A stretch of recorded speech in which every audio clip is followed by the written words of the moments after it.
मने बलभद्र सुभद्राभ्यां जगन्नाथाय ते नमः। अचिंत्य व्यक्त रूपाय निर्गुणाय गुणात्मने समस्त जगदाधार मूर्तये ब्रह्मणे नमः। स्वागत है सभी का। जैसे जैसे पूर्व कक्षा में हम लोग छाया से नतांश उन्नतांश एवं किसका ज्ञान किए थे, अक्षांश लंबांश का ज्ञान किए थे नहीं। इसमें नेक्स्ट 18-19 श्लोक में सूर्य सिद्धांत में त्रिप्रश्नाधिकार में बताया जाता है क्या, न छाया मध्याह्न छाया से मध्याह्न छायातः अर्क साधनम सूर्य स्पष्ट साधनम। क्योंकि पंचांग परीक्षण के लिए 17, 18, 19 श्लोक में मध्याह्न छाया ज्ञानात रवि साधनम अत्र उच्यते।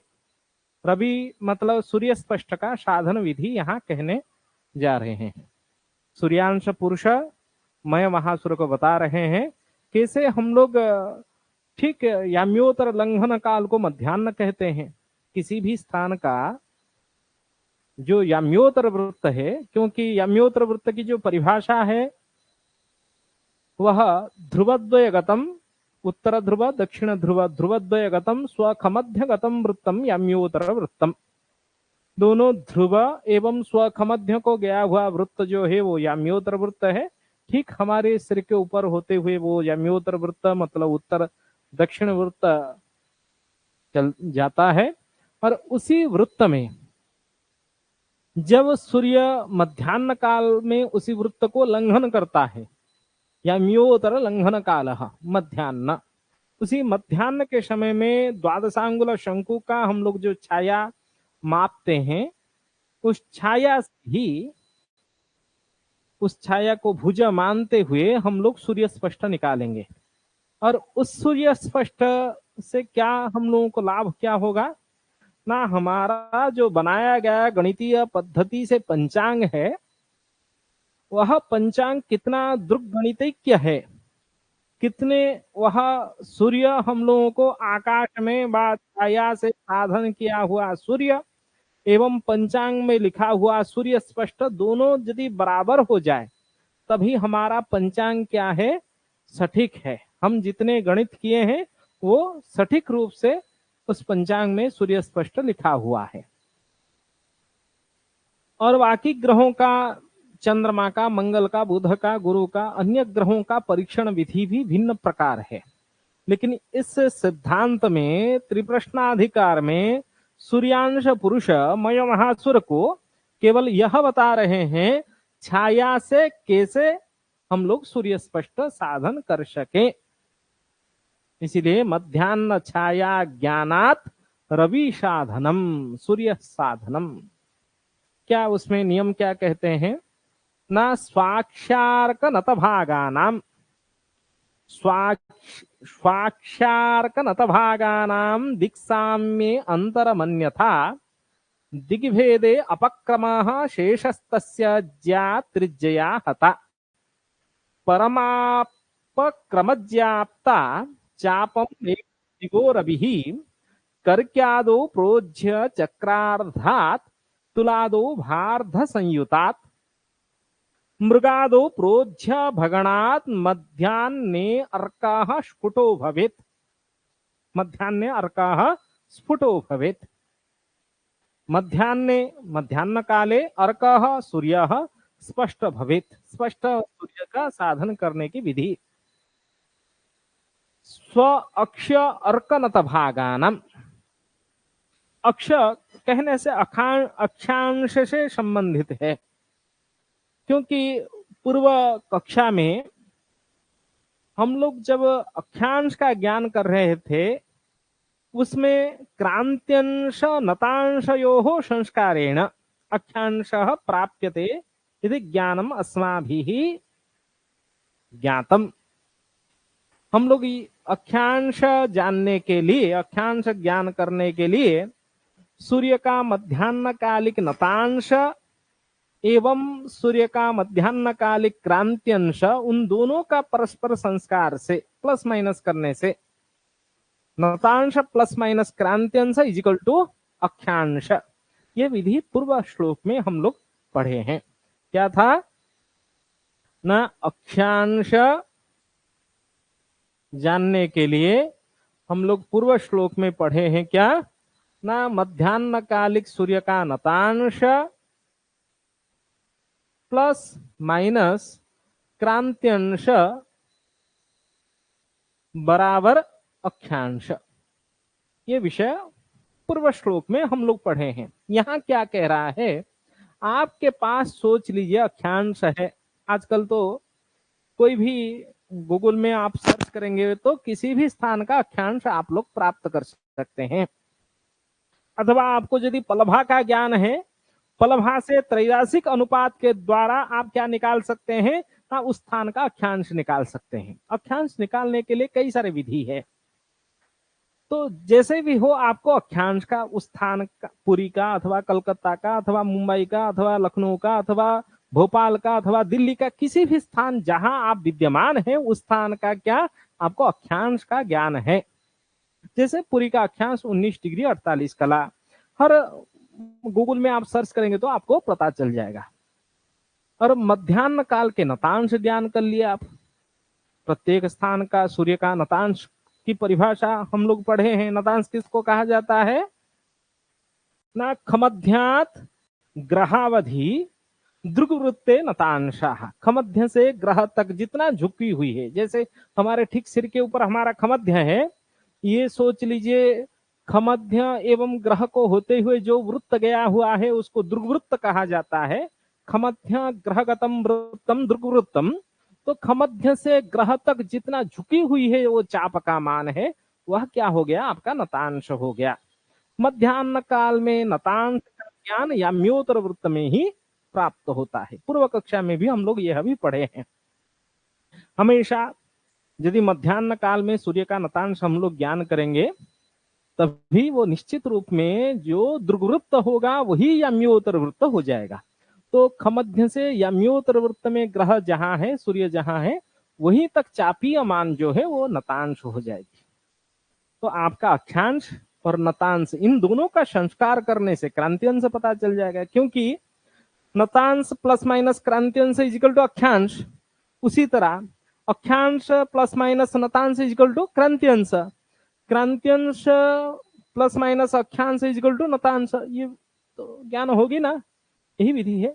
जो उसका उल्टा कर लीजिए, विपरीत कर लीजिए।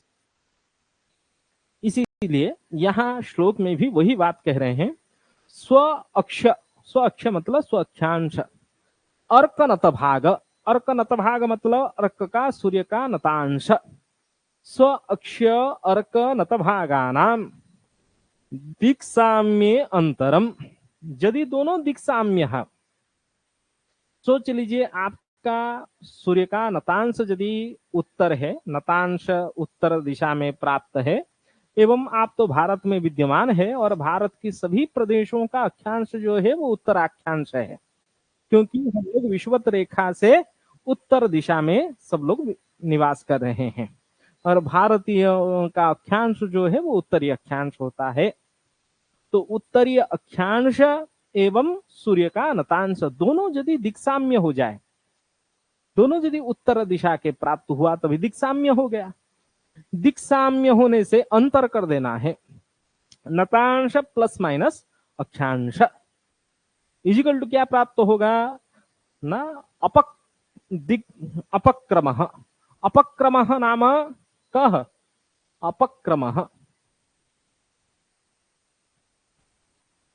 अपक्रम क्रांतिअंश का अपर नाम जो है वो अपक्रम है। परमापक्रम मतलब परम क्रांतिअंश और अपक्रम क्रांतिअंश के दूसरे नाम है। यदि दिग्भेद हो, दिक्साम्य अंतरम, अन्यथा दिग्भेदे, यदि दिग्भेद हो मतलब आपको अक्षांश, आप ऑस्ट्रेलिया में निवास कर रहे हैं, अक्षांश आपका दक्षिण का है, दक्षिण अक्षांश है, दक्षिण अमेरिका में निवास कर रहे हैं, आपका अक्षांश जो है वो दक्षिण अक्षांश है एवं सूर्य का नतांश जो है वो उत्तर नतांश हो गया, दोनों दिग्भेद हो गया। अथवा सूर्य का नतांश दक्षिण नतांश है और आपका अक्षांश जो है वो उत्तरीय अक्षांश है। आप भारत में निवास कर रहे हैं और उत्तरीय अक्षांश है। विषुवत रेखा से उत्तर दिशा में भारत विद्यमान है, विषुवत रेखा से दक्षिण दिशा के तरफ ऑस्ट्रेलिया, दक्षिण अमेरिका इत्यादि निवास स्थान है। तो जहां दक्षिणीय स्थान देश है वहां दक्षिणीय अक्षांश, जहां उत्तर प्रदेश उत्तर स्थान है, उत्तर के तरफ उत्तर गोलार्ध में जो जो देश है उसका अक्षांश जो होगा वो उत्तरी अक्षांश होगा। दिग्भेद हो जाए तो नतांश का दिशा जो है वह अक्षांश का दिशा नहीं होगा, उसका विपरीत हो जाएगा। तो दिग्भेदे अन्यथा, अन्यथा मतलब जोड़ देना है, क्योंकि इसलिए मैं प्लस माइनस का चिन्ह लगाया हूं। जैसे हम लोग अक्षांश नतांश प्लस माइनस क्रांत्यंश कर रहे थे, वैसे ही क्रांत्यंश को यहाँ क्या कह रहे हैं, आपका जो अक्षांश, इसीलिए श्लोक में स्व अक्ष भाग, भाग मतलब अंश होता है, स्व अक्षांश प्लस माइनस नतांश अर्क नतांश, अर्क मतलब सूर्य, सूर्य के नतांश को जोड़ने से घटाने से क्या होगा ना, क्रांत्यंश प्राप्त होगा। ठीक है, श्लोक समझ में आ गया होगा। और हम लोग दिग्भेद में क्या करना है, दिग साम्य होगा तो, दिग साम्य होगा तो क्या करेंगे ना, अंतर करेंगे मतलब माइनस करना है, और दिग्भेद होगा तो क्या करना है ना, जोड़ देना है। इतना ही करना है, प्लस माइनस कहां करना है ये बता देते हैं। उसके बाद क्या कहते हैं, शेषस्तस्य ज्या अपक्रमः शेषः तस्य ज्या। किसका ज्या ना, वो जो अपक्रम आपको मिला है, अपक्रम मतलब क्या है, इसमें शेषः अपक्रमः रवेः क्रांतिर्भवति, सूर्य का क्रांति प्राप्त होगा, क्रांत्यंश प्राप्त होगा।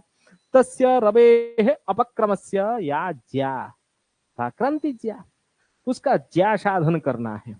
वो क्रांति अंश की क्या निकाल देना है, ज्या निकाल देना है। क्योंकि चापीय अंशात्मक मान जो है वो ज्या साधन करने की विधि लिप्ता तत्व यमेर भक्ता लब्धम ज्यापिंडकम गतम, वो श्लोक से, जब स्पष्टाधिकार का वो श्लोक ज्या साधन कैसे किया जाता है, चापानयन कैसे किया जाता है वो बताया हूं, पढ़ाया हूं, उसको देख लेना है।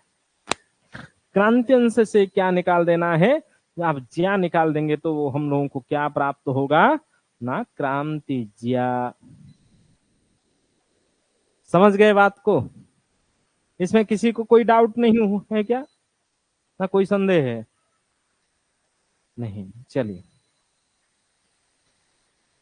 तो शेष तस्य ज्या त्रिज्या हता, तो जो क्रांति ज्या प्राप्त हुआ उसको किसमें गुणा करना है ना, त्रिज्या में गुणा कर देना है। और किसमें भाग देना है, त्रिज्या हता परमापक्रम ज्याप्ता, किसमें, आपता, आपता मतलब भक्ता, किसमें भाग देना है ना, परमापक्रम ज्याप्ता, परम क्रांति ज्या से भाग दे देना है।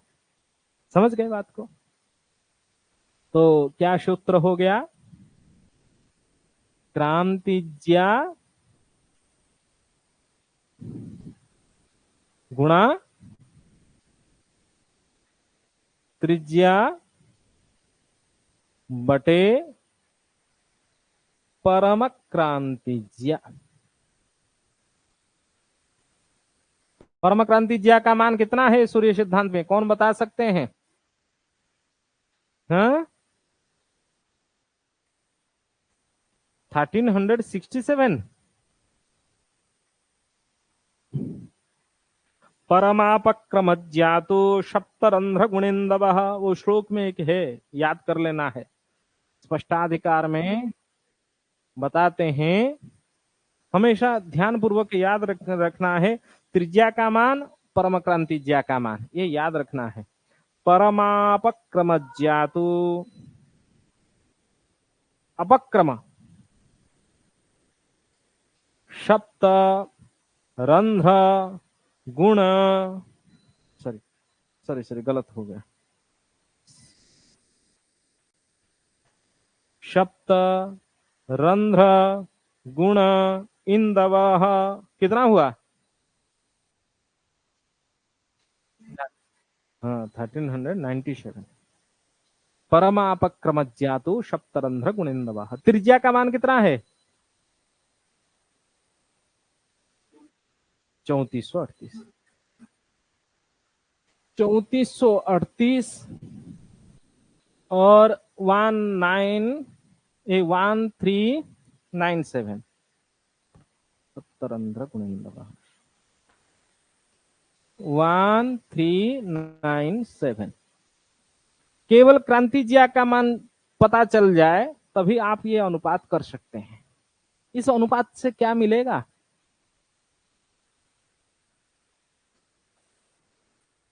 भुजज्या मिलेगा। देखिए परम क्रांति ज्या में क्या मिलता है ना, ये त्रिज्या रूपक ज्या मिलता है। तो अभिष्ट क्रांति ज्या में क्या, इसमें भक्ता लब्धम तस्य चापम मेषादिगः मेषादि राशित्रयगतो रविश्चेत तदा तावत एव रविर्भवति। कर्क्यादौ कर्कादि राशित्रयगतो भवेत् तदा लब्ध चापम चक्रार्धात् षड्राशिभ्यः प्रोज्य विशोध्य शेषम तुल्य रविर्भवति। तुलादौ तुलादित्रये गतवत्ये अर्के भार्ध संयुतात् षड्राशि सहितात् पूर्वगत चापात् रविर्भवति। मृगादौ मकरादि राशित्रये लब्ध चापम भगणा द्वादश राशितः राशिभ्यः प्रोज्य शेषतुल्ये मध्याह्ने वास्तवो रविर्भवति इति।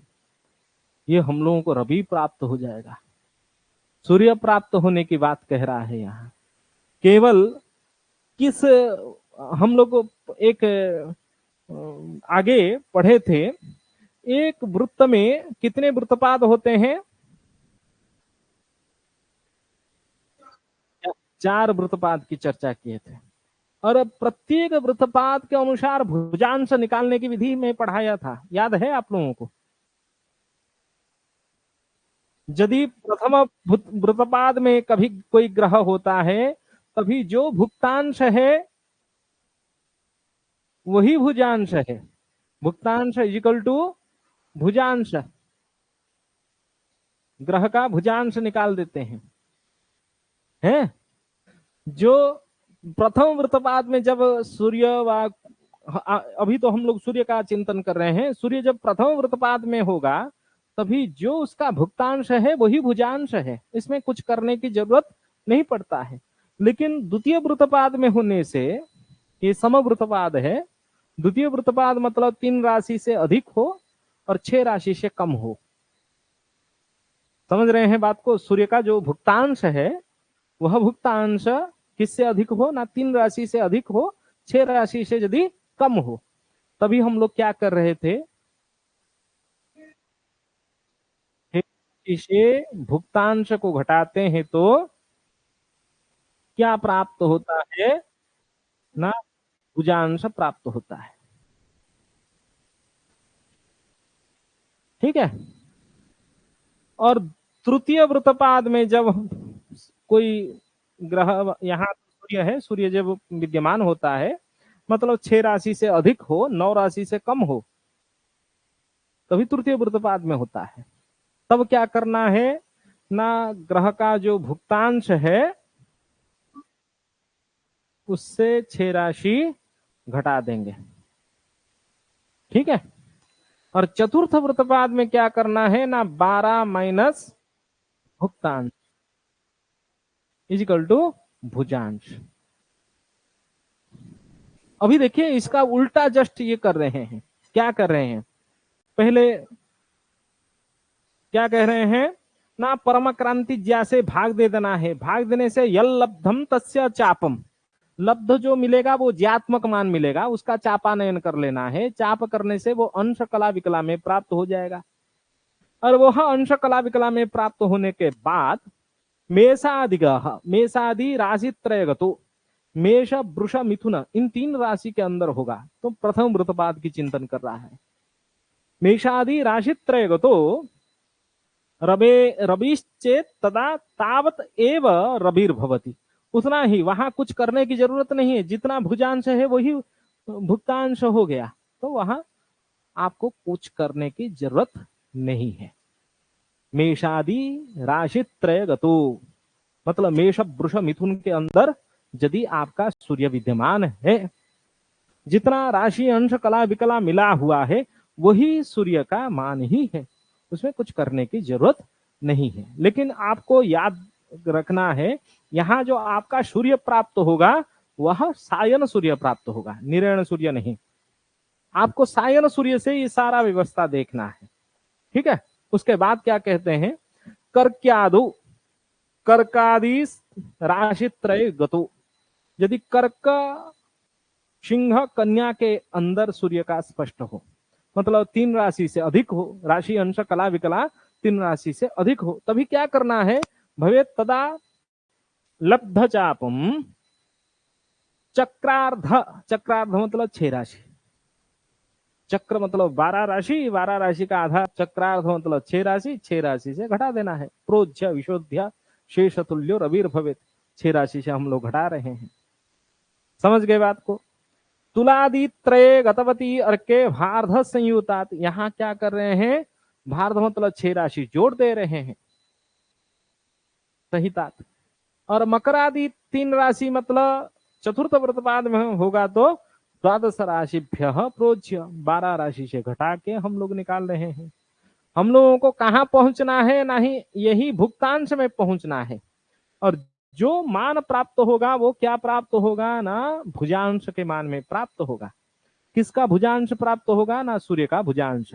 हम लोग चापानयन करेंगे तो ये क्या कहता है, जो हम लोग सूत्र अभी पढ़े हैं, क्या ना क्रांति ज्या को त्रिज्या में गुणा करके परम क्रांति ज्या में भाग देंगे तो क्या मान प्राप्त होगा ना, सूर्य का भुजांश प्राप्त होगा।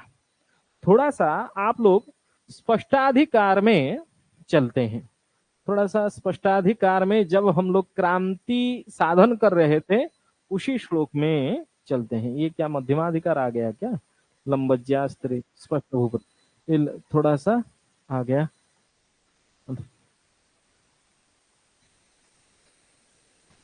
थोड़ा ग्रंथ है तो निकाल लीजिए।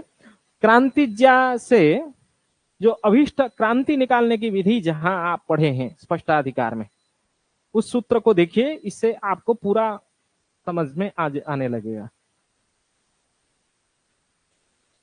स्पष्टाधिकार एकदम ये 40 आ गया तुरंत, बहुत जल्दी चलता है। कितना नंबर श्लोक है, कौन याद दिला दे सकते हैं।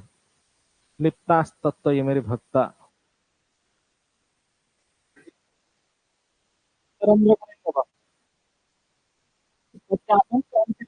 हाँ यही यही श्लोक है, यही आ गया। 28 नंबर श्लोक है, 28 नंबर श्लोक आप देखिए वो क्या कहते हैं।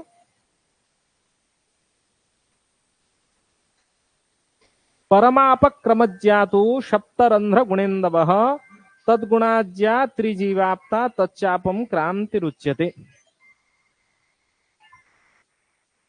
ठीक है, परमापक्रमज्ञातु सप्तरंध्र गुणेन्दवः मतलब कितना हो गया, 1397 परम क्रांतिज्या हो गया, परम क्रांतिज्या हो गया।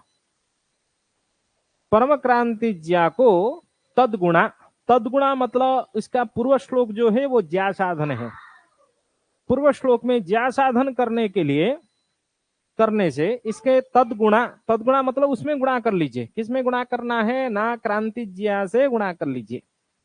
परम क्रांति ज्या से आपके अभिष्ट भुजज्या को गुणा कर लीजिए, अभिष्ट भुजज्या को गुणा कर लीजिए और त्रिज्या में भाग दीजिए। किस में भाग दीजिए ना, त्रिज्या में भाग दीजिए।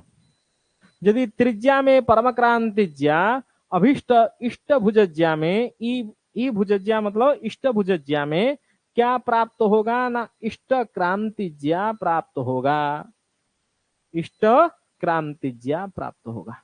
ये श्लोक में यहां कह रहे हैं।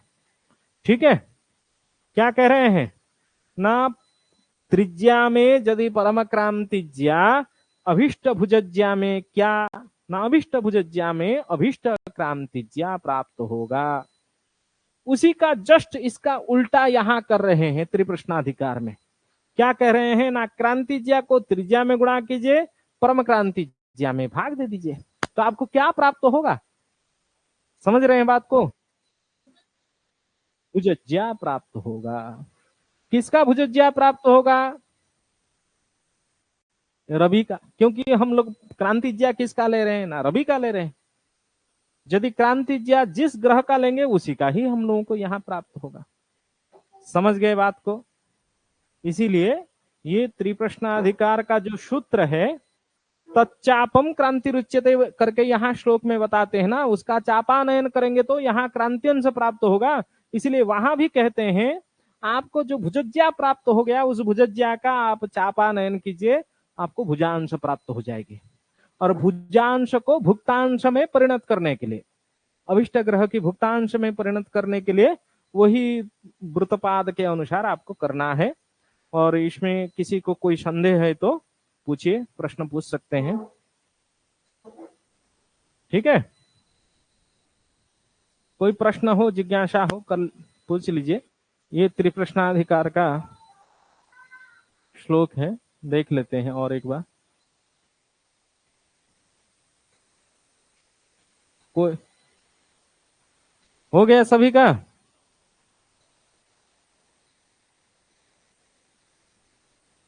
Doubt clear Anshul.